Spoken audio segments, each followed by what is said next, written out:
Welcome to ஆச்சி சமையல். இன்றைக்கி நம்ம பார்க்க போகிற ரெசிபி தேங்காய் பால் கஞ்சி. சரி வாங்க வீடியோக்குள்ளே போகலாம். வீடியோக்குள்ளே போகிறதுக்கு முன்னாடி நம்ம சேனலை சப்ஸ்கிரைப் பண்ணாதவங்க மறக்காமல் சப்ஸ்கிரைப் பண்ணுங்கள். அப்போ தான் நாங்கள் போடுற வீடியோ உடனுக்குடனே பார்க்க முடியும். வாங்க இப்போ இந்த ரெசிபி எப்படி செய்கிறதுன்னு பார்க்கலாம். இதுக்கு தேவையான பொருட்கள்: பச்சரிசி 200 கிராம், 1 கப்பு. நான் நைஸ் அரிசி எடுத்திருக்கேன் பச்சரிசி. வெந்தயம் 1 ஸ்பூன், வெள்ளைப்பூண்டு 6லேருந்து 7 பல் போல் எடுத்திருக்கேன்.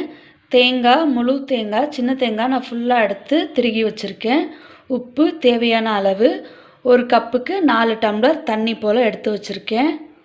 அரிசியை கழுவிட்டேன். இதை இப்போ நான் குக்கரில் ஆட் பண்ணிக்கிறேன். இதோட வெந்தயம் 1 ஸ்பூன் ஆட் பண்ணிக்கிறேன். பூண்டு அப்படியே முழுசாகவே நான் ஆட் பண்ணிக்கிறேன். தண்ணி 4 டம்ளர்.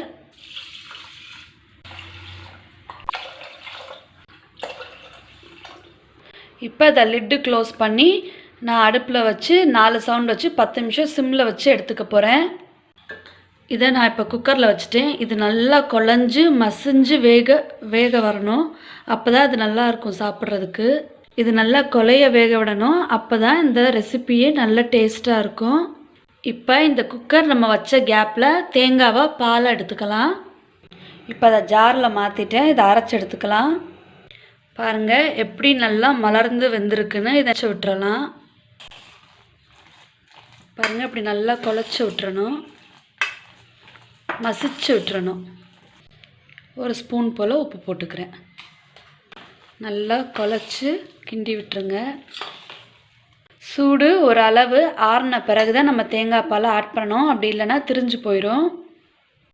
3 டம்ளர் போல் தண்ணி ஊற்றி இப்போ நான் தேங்காய் பாலும் எடுத்து வச்சுருக்கேன். தேங்காய் பால் ரெடியாக இருக்குது. அந்த டிஷ் ஆறின உடனே இதை தூக்கி அதில் ஊற்றி கலர்னா நம்மளோட தேங்காய் பால் கஞ்சி ரெடி ஆயிரும். இந்த கன்சிஸ்டன்சி இருக்கணும். அப்போ தான் சாப்பிட நல்லாயிருக்கும்.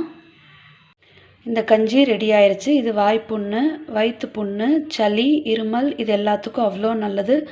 மந்த்லி ஒன்ஸ் இதை சாப்பிட்டாலும் நல்லது. ஹெல்த்தியான கஞ்சியும் கூட. தேங்காய் பால் கஞ்சி ரெடி ஆயிடுச்சு. இப்போ இதோட பருப்பு துவையல் வச்சு சாப்பிடலாம். அதுவும் ரொம்ப நல்லாயிருக்கும். அப்படி இல்லை அப்படின்னா கொஞ்சமாக சீனியோ பனங்கல்கண்டோ இதோட சேர்த்து ஆட் பண்ணி கலந்து சாப்பிட்டாலும் நல்லாயிருக்கும். இந்த ரெசிப்பியை மறக்காமல் நீங்களும் உங்கள் வீட்டில் ட்ரை பண்ணி பாருங்கள். எப்படி இருந்துச்சுன்னு கீழே இருக்க கமெண்ட் செக்ஷனில் கமெண்ட் பண்ணுங்கள். பிடிச்சிருந்துச்சுன்னா லைக் பண்ணுங்கள். உங்கள் ஃப்ரெண்ட்ஸுக்கும் ஷேர் பண்ணுங்கள்.